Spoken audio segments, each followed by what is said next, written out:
análisis y la opinión de los expertos en RR Noticias. Bien, amigas y amigos, ya saben, cada 8 días, cada lunes nos sentamos a platicar sobre uno de los grandes temas en los terrenos sociales.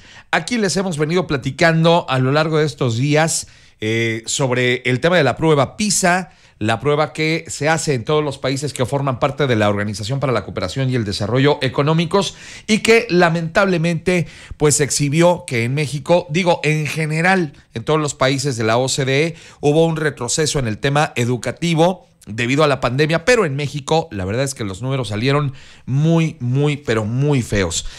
Para hablar de este asunto, ¿qué hacer para mejorar los resultados en materia educativa en nuestro país? Porque, como ustedes saben, los chavos salieron reprobados en matemáticas, en español y también en conocimientos científicos.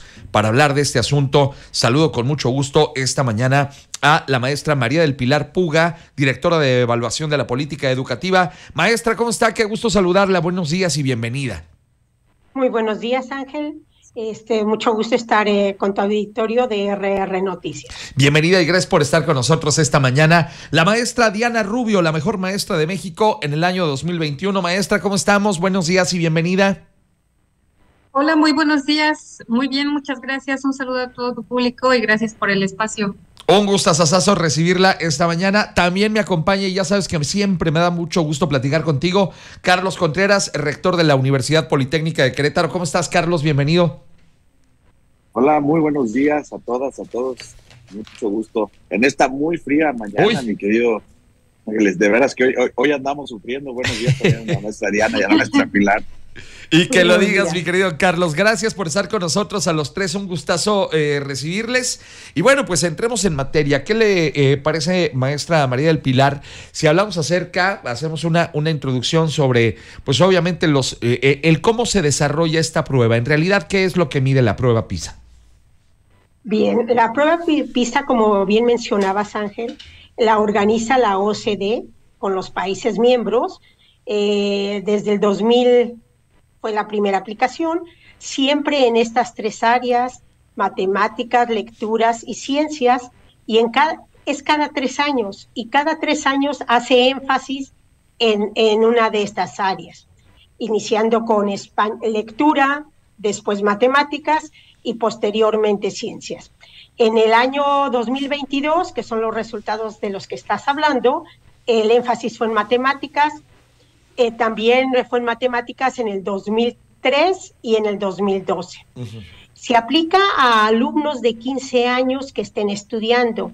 El objetivo de esta prueba es no tanto contenidos curriculares, dado que en cada país, la malla curricular es diferente, uh-huh, sino más bien en las habilidades y conocimientos que tienen los alumnos de esta edad para poder continuar sus estudios o incorporarse a la vida laboral de una manera satisfactoria. Ok, entiendo que dentro de estas habilidades, y qué bueno que usted lo menciona, maestra, el hecho de que a final de cuentas, a lo mejor los modelos educativos en cada país de la OCDE son distintos, pero para poder generar, digamos, un común denominador, son pruebas, muy similares en el tema de comprensión de lectura. Entiendo que se les pone una lectura y luego se les hacen preguntas a propósito de ello. Habilidades matemáticas muy básicas, y también el tema de entender cuáles son, elementos del proceso científico. ¿Estoy bien ahí? Sí, y más que conocimientos son habilidades y cómo lo incorporan a la vida cotidiana. Ok, uh-huh, perfecto.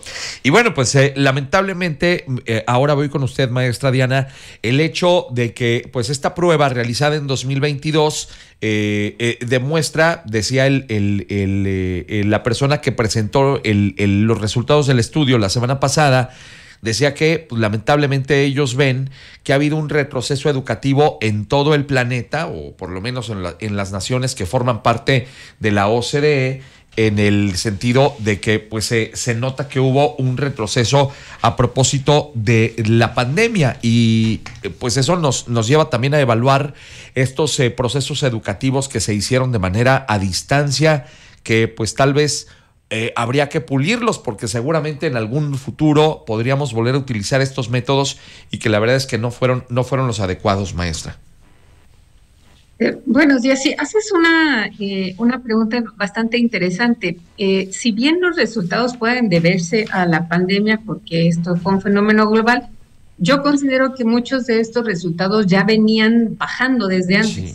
O sea, ya la tendencia no era como la alza, ¿no? La tendencia era a la baja. Entonces, considero que la pandemia aceleró estos resultados y en ese sentido, incluso dentro de la misma prueba PISA, hay un apartado donde le preguntan a los estudiantes qué tan seguros se sentirían de usar la tecnología. El 77% dice que se sienten seguros para el uso de la tecnología. Ajá. Pero lo más importante es lo siguiente: el 72% de ellos no se siente seguro para asumir la responsabilidad de su propio aprendizaje. ¿Qué tal?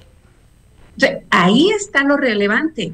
No hemos aprendido a aprender por cuenta propia, no asumimos la responsabilidad.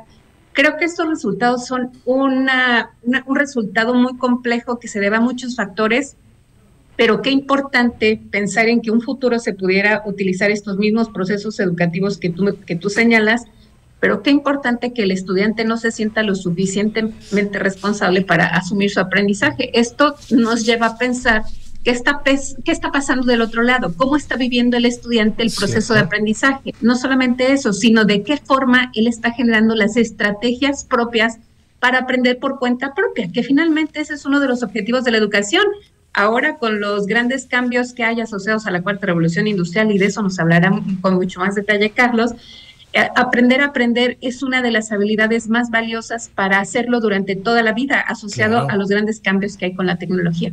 Claro, y bien interesante esta cifra porque efectivamente pues los chavos no se sienten en esta capacidad para suponer que pueden aprender por sí mismos. Entonces, este autoaprendizaje, el ser autodidactas, pues pareciera que en una primera lectura podríamos suponer que la tecnología nos ayudaría a sentirnos más seguros, pero la verdad es que no es así y ahí lo demuestran los números. Además, Carlos, pues el hecho de que México, reitero, todos los países de la OCDE tuvieron un retroceso en este planteamiento educativo, pero en el caso de México, la verdad es que los números son francamente, pues para dejarnos pasmados, Carlos. Si hacemos la comparativa en relación con los Estados miembros, pues sí tenemos una desventaja en cuanto a los aprendizajes que están dejando de tener algunos de nuestros estudiantes. Y como bien lo mencionaba tanto la maestra Diana como la maestra Pilar, bueno, pues estos conocimientos adquiridos, pues no es solamente el conocimiento adquirido, sino la habilidad para aplicar esos conocimientos. Y esto es importantísimo y tal cual lo mencionaba la maestra Diana. Si es este proceso de aprendizaje de la continuidad de que el estudiante se haga cargo del conocimiento y que siga aprendiendo a aprender, pero aplicado a situaciones de la vida real, proporcionando una visión integral, que esto en materia educativa es importantísimo y es lo que llamamos un aprendizaje significativo.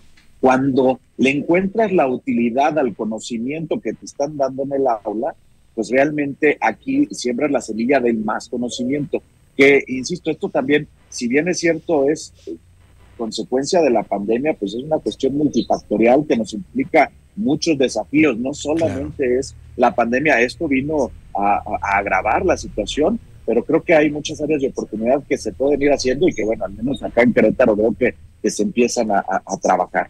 Tienes toda la razón, Carlos, muchas gracias. Son las 8 de la mañana con 46 minutos. Esta es la mesa de análisis social de RR Noticias y hoy estamos hablando acerca de los resultados de esta prueba, la prueba PISA, que pues evidentemente no fueron nada halagüeños para nuestro país, porque yo le he dicho pues de manera, para podernos hacer una idea, México está en tercer lugar, pero de abajo para arriba. Es decir, solamente estamos por encima de Colombia y de Costa Rica en estas habilidades de comprensión de lectura, habilidades matemáticas y la aplicación obviamente de pues elementos del método científico para la vida diaria de los estudiantes, chavos de 15 años que fueron objeto de estas pruebas y que la verdad es que, pues sí, salieron mal, muy mal en los estudiantes mexicanos en este tema. Ahora, preguntarle a la maestra Pilar, ¿cómo hacerle para también desde cada uno de nosotros en nuestras casas como padres de familia apoyar a nuestros hijos? Porque luego me parece una gran injusticia suponer que o achacarle estas culpas solamente a los maestros. Claro, hay un proceso educativo que me parece que tiene muchas áreas de oportunidad y que necesita urgentemente ser revisado, pero me parece también que luego tendemos a culpar en automático a los maestros, cuando me parece que también como padres de familia pues hemos descuidado buena parte de este proceso educativo y de ayudar a nuestros hijos en casa con tareas, con complementar obviamente el conocimiento, y a muchos se les hace muy fácil pues nomás aventarle la bolita a la escuela y al profesor, y pues que Dios los ayude, ¿no? Sí, muy bien. En ese sentido, efectivamente, como lo mencionaba ya la maestra Diana, el aprendizaje es un proceso multifactorial, ¿sí? Y en estos factores la familia tiene un papel muy, muy relevante. Uno de los factores que favorecen el aprovechamiento y el logro académico son, entre otros, el grado académico de los padres, ¿sí? Entre mayor grado académico tengan, los resultados de los hijos se ve reflejado, siendo el de mayor influencia el de la madre que el del padre. También los hábitos de lectura. Si hay una casa donde se lee, el alumno desde casa va teniendo esos hábitos, pero también este apoyo que debe de haber en casa para que el hijo estudie. En este sentido, no es que necesariamente los padres de familia se sienten a hacer la tarea con los alumnos. En algunos casos será necesario, pero siempre es ese interés que vean los hijos de que es importante, el estudio es algo importante para ellos, y cómo ellos vayan aprendiendo es importante para los padres. Este interés se ve reflejado en los resultados de los alumnos. También otras son las expectativas que tienen los padres con relación al grado académico al que lleguen sus hijos. Hemos tenido resultados donde cuando los padres dicen, no, pues mi hijo con que termine la primaria, con eso es más que suficiente. Entonces, el niño desde ahí capta que no es algo importante el estudio, claro, y entonces no le da la importancia necesaria. Tienen mejores resultados aquellos alumnos donde las expectativas de los padres es que pudieran terminar una carrera profesional o, ¿por qué no?, hasta un posgrado. Toda esta parte socioemocional también es muy importante, ¿sí? La seguridad que tengan.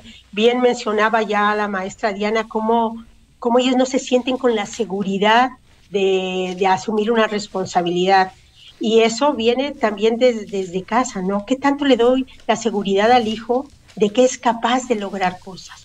¿Sí? Y estos son, bueno, pues solamente algunos de los factores que efectivamente influyen en el aprovechamiento de los niños. Tiene razón, maestra, muchas gracias. Maestra Diana, retomo justamente lo que planteaba con la maestra Pilar, el hecho de que a veces como padres de familia le aventamos toda la responsabilidad a los profesores, y eso de ninguna manera puede ser así. A lo mejor no tanto, como decía la maestra Pilar, no tanto el tema de ayudarles a hacer la tarea, pero sí de motivarles a hacer otras cosas, a continuar obviamente con el estudio, el hecho de que no sean niños catatónicos, diría yo, que están solamente inertes frente a una pantalla de televisión o a una pantalla de videojuegos o a una tableta, etcétera, etcétera, sino que puedan adquirir conocimiento a través de los libros, por ejemplo. Me parece a mí que una de las grandes pérdidas que tenemos en la sociedad moderna es el hecho de que muchas veces pues los padres no leen un libro en físico, y por lo tanto pues los hijos ni por la cabeza les pasa la posibilidad de obviamente desarrollar el hábito de la lectura, maestra. Y creo que haces una observación igual de importante. Yo quiero decirte en el caso de los estudiantes es bien importante el cómo se sienten. Nos decía Pilar las habilidades socioemocionales. Hay que pensar en que todas estas nuevas pedagogías de aprendizaje activo los lleven a ellos a que de alguna manera puedan sentirse mejor. Incluso la mentalidad de crecimiento dentro del aula tiene mejores resultados. No solamente eso, en espacios escolares más seguros, donde hay menor índice de bullying, entonces el sentido de pertenencia es mayor y entonces el rendimiento es mayor. Otra cosa importante también que nos arroja la prueba PISA es que el 25% de nuestros estudiantes se distrae usando un dispositivo y 21% se distrae por otros compañeros que usan dispositivo. Yo no estoy en contra del uso del dispositivo, al contrario, favorezco el uso de la tecnología para cerrar la brecha que tenemos. Sin embargo, sí es bien importante que hablemos con los estudiantes de estos datos, o sea, que ellos sepan, si no hay atención y no hay memoria, no hay proceso de aprendizaje. O sea, tienen que conocer también cuál es el proceso y cuáles son los factores que están en ellos, ¿no? Y como padre de familia también hacer énfasis, ¿no? Ok, llevas el celular por una cuestión de seguridad, perfecto, no lo usas si no te llamo, no lo usas si no, ¿sí me explico? Entonces, como padres creo que también hay una incidencia importante en eso. Hay que también, un dato importante que nos da, y con esto cierro la idea, nos da PISA, es que el 42% de los directores señalan que al menos los papás fueron a preguntar por iniciativa propia el desempeño de sus estudiantes. O sea, no solo preguntar, digo, ya está bien que se acerquen, ¿no? Ya hay una muestra de que los padres están interesados. Ahora, que se vayan con estrategias específicas, ¿no? Nos dimos cuenta que en la pandemia muchos papás no pueden acompañar porque el docente es el segundo frente de la sociedad en cuestiones de aprendizaje. Entonces, en ese sentido, que el padre se pudiera ir con estrategias que inviten, ¿no? No solamente a leer, que ya lo decían, sino también a hacer preguntas, a buscar espacios extraescolares. La formación no termina en el aula, apenas es un espacio. Buscar espacios extraescolares donde ellos puedan continuar el aprendizaje y puedan desarrollar algunas otras habilidades. Es cierto, tiene razón, maestra Diana, muchas gracias. Carlos, también me parece que ya cuando llegamos al tema justamente de la academia, a la universidad, por ejemplo, pues pudiéramos pensar que a veces ya los chavos están en una edad en la que son obviamente más independientes y no necesitarían, diría yo, la ayuda de los padres, pero me parece que sí debe haber un acompañamiento y una preocupación por parte no solo de padres, sino del resto de la familia para que se sigan desarrollando estos temas y obviamente pues mantener, digamos, este interés. Hace también que los chavos pues sientan que hay un acompañamiento por parte de la familia en estos asuntos. ¿Qué opinas de ello, Carlos? Claro, Ángel, mira, aquí yo veo un tema que es importantísimo, algo que muchas de las veces dejamos de lado en materia educativa, que es la llamada escalera de la metacognición. Obviamente sí necesitamos el acompañamiento de manera continua de los padres. Sin embargo, hablar de esta escalera de metacognición nos habla de qué ha aprendido, cómo ha aprendido, para qué me ha servido y en qué ocasiones puedo usarlo. ¿Qué significa esto? Cuando alguien aprende algo es uso tácito, uso consciente, uso estratégico y uso reflexivo del conocimiento. Okay. Esto es importantísimo que los estudiantes lo conozcan. Y regresando a la parte principal, lo que tú mencionabas, en materia de educación, de verdad, todos nos damos cuenta cuando algún niño, cuando alguna niña, cuando el chico, el joven, es amado. Cuando él realmente tiene el apoyo en casa, cuando el estudiante realmente se siente acompañado por el padre, por la madre, por el tutor, por la tía, por la abuelita, porque muchas de las veces el proceso de aprendizaje no va de la mano de la mamá, del papá, que están ocupados trabajando, va de la abuelita, va de la tía, va de la señora de la tienda.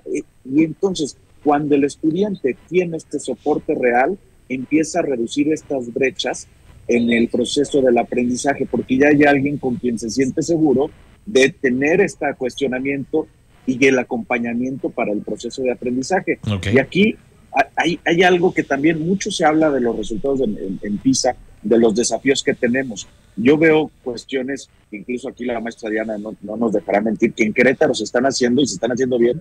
Hace algunas semanas se inauguró el Congreso Querétaro STEAM, donde se designó a través del liderazgo de la maestra, de la doctora Soto, secretaria de Educación, a Querétaro como una parte de territorio STEAM, que esto va precisamente a través de la ciencia, tecnología, ingeniería, matemáticas, a reducir, que esto lo pega directo a los indicadores que mide nuestra prueba en materia matemática. Y esto va a reducir estas desigualdades de acceso a la educación, porque bien lo mencionan, nos es muy fácil, muchas de las veces culpamos al profesor o al docente del proceso del aprendizaje, pero nos falta reducir estas brechas. Acá en Querétaro esto que se hizo en materia STEAM nos ayuda muchísimo a seguir sembrando la semilla de la investigación y el proceso de creación de nueva tecnología. Yo lo pongo, la semana pasada acá en UPQ también nos acompañó la maestra Diana Rubio con un proceso STEAM enfocado únicamente a niñas y adolescentes, específicamente para reducir brechas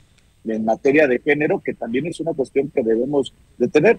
Creo que son obviamente alarmantes los resultados, pero debemos de tener bien claro que la manera para reducir esta situación es bien clara: reducir desigualdades, incrementar el rendimiento académico.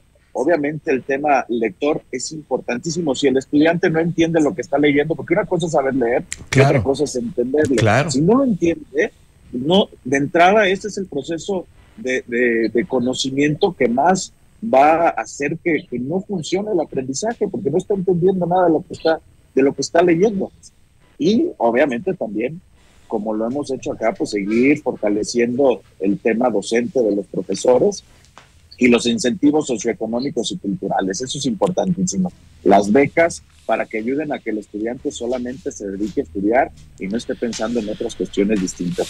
Y lo que dije la última vez que estuve acá contigo, Ángel, hay que querer un chorro a nuestros hijos, sí, que se sientan bien amados, de tal manera que ellos, su única preocupación sea aprender y no que estén preocupados si los queremos o no los queremos. Tienes toda la razón. Totalmente de acuerdo contigo. Yo quiero agradecerles mucho a los tres la oportunidad de platicar con nosotros esta mañana. Me parece que ha sido una mesa muy interesante y que debe de servirnos a nosotros como papás para la reflexión.